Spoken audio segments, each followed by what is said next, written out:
Welcome home, good hearts. Today's video is for my fellow warriors out there.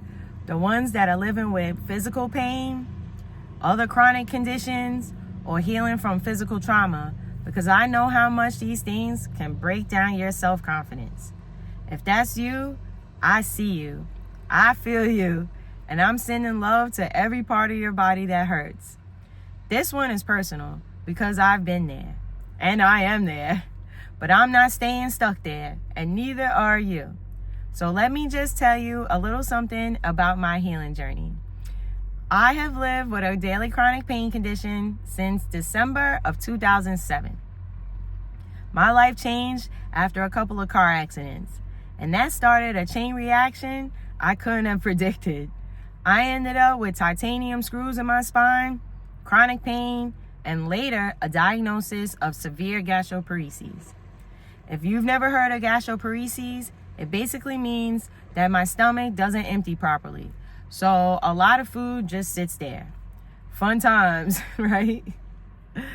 Mine is classified as severe and idiopathic, which is a fancy way of the doctor saying, we have no idea why this is happening to you, but good luck. Needless to say, between the two of these things, my life got real limited real fast. There were times that I thought, a lot of negative things like, is this really my life now? Am I ever going to feel like me again? I'm a burden to everyone around me now. Am I here just to be punished and tortured? Everything has been taken from me. Why am I even here? Because when you live with chronic pain, it changes everything.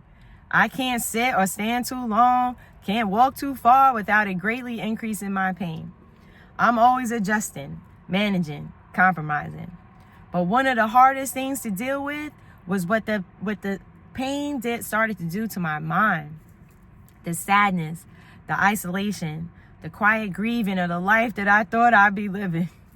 And the thing is that I don't look sick.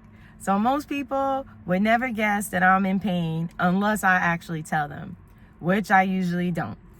Because I still laugh, I still show up, I still smile.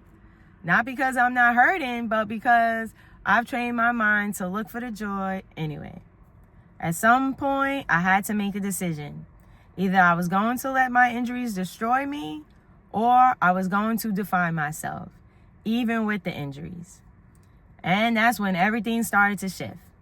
I stopped constantly repeating, my back hurts, in my head and started saying, thank you for making my back feel better.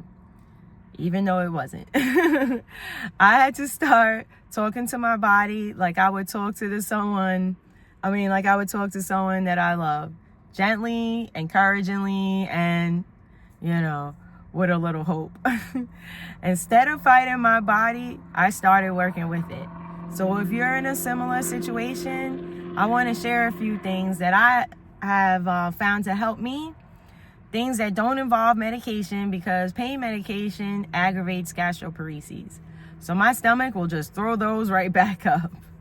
So you can try the alternative things that I do too. 1, language shifts help. So don't underestimate the power of your words. Every time that you say, I'm broken, or I'll never get better, your brain is listening. Instead, try saying something like, I am healing. I am learning to manage this. I'm giving my body grace today. Okay, 2. You could try distraction with purpose. When the pain gets worse, I refocus. I journal. I listen to music. Watch something funny or uplifting. I coach. I create. Pain may be in the background, but I choose not to let it steal the present. Distract yourself with the things that make your heart sing. 3, rest without guilt. This was a big one for me. My brain had a hard time with being forced to deal with my body physically slowing down. I was mad for needing rest. I felt unproductive, bored. It wasn't what I would call a good time. But now, rest is part of my treatment plan, and I take it seriously. I balance walking and movement with full permission to rest when my body says stop. being able to rest with activity is important. Being able to balance between rest and activity is very important for me. 4, breathing through the pain. I've told y'all 1 billion times how important breathing exercises are. Sometimes I repeat affirmations while I breathe. It could be something like, on the inhale, I think I breathe in peace. Exhale, I breathe out pain. Inhale, I breathe in peace. Exhale, I release tension. It calms my nervous system and reminds me that I'm in control, not the pain. 5, connecting with others without trauma dumping is also important for me. I don't trauma dump on people. You will not catch me out here trying to drag people into darkness just because I'm not feeling well. Now, I do sometimes go into a hibernation type mode, but I'm not off being sad somewhere. I'm just off giving my body the rest that it needs to be able to keep going. While I'm on hermit mode, I'm still doing something that puts a smile on my face, even if I only have the energy to watch something that makes me smile while I just lay there. And sometimes just saying, today's a little rough, but I'm managing is enough.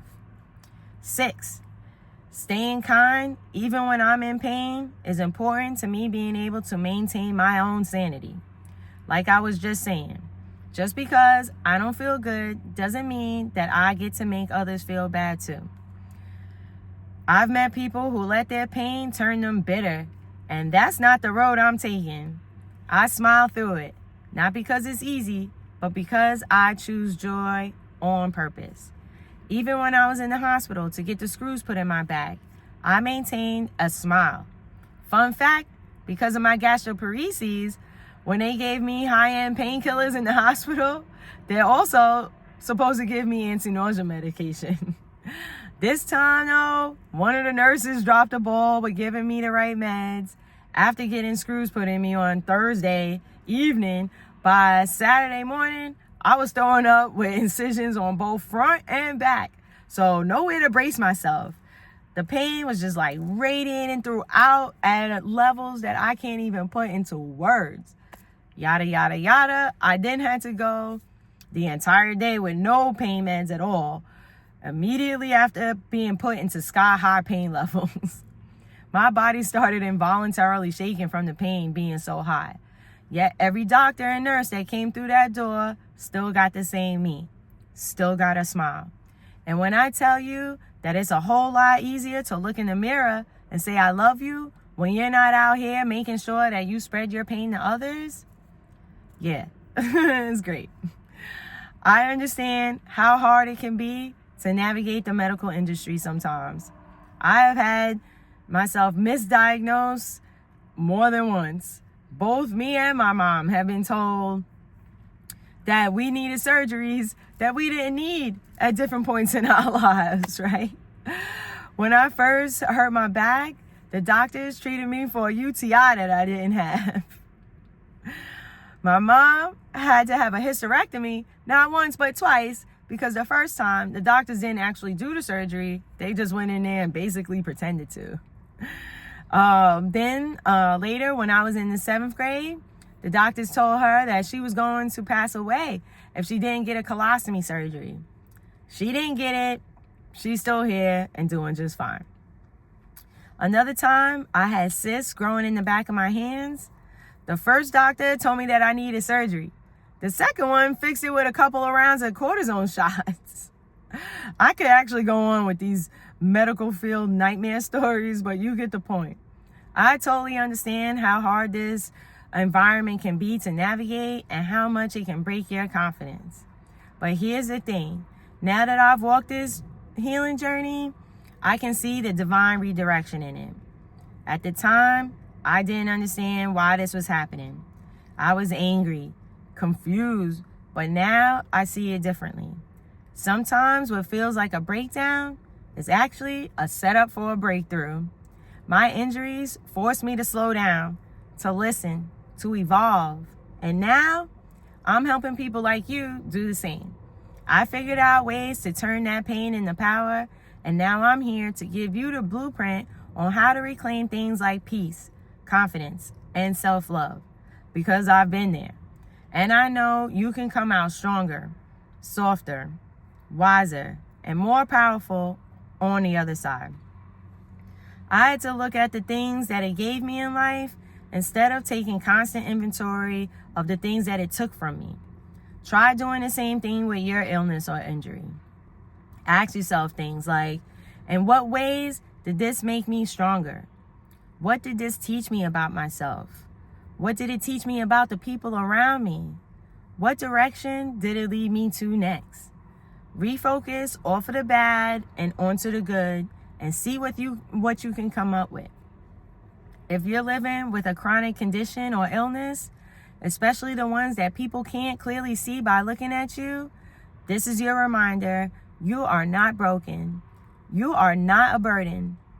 You are still worthy of joy, love, and peace. Every day that you wake up and choose to keep going, even when it hurts, you are proving how strong you really are. You're not behind. You're not done. You're just on a different path. One that requires more patience, yes, but also one that can lead you to deeper healing, stronger purpose, and a life that you never imagined even possible. So please don't give up, because this isn't the end of your story. This is just a plot twist, and we love a good comeback story around here. Please remember that you are loved, you are healing, and you are powerful. So, repeat after me. Say, I am healing. I am rising from this illness or injury like the mighty phoenix. I am stronger than I ever thought that I could be. Pain is not here to destroy me. This is not a breakdown. This is a necessary fire. Don't avoid the fire. Become one with it. Let it fuel you into something better. If this resonated with you, let me know in the comments. Share your story if you feel comfortable. You never know who you might help by speaking up. And if you need support, you are not alone. We're in this together. Remember that together we are stronger. And if this video gave you hope today, please pay it forward by doing something to give someone else some hope too. I believe in you. I'm so proud of you. And I'm sending you all my love. Spread love. Stay blessed. And I'll see you in the next video.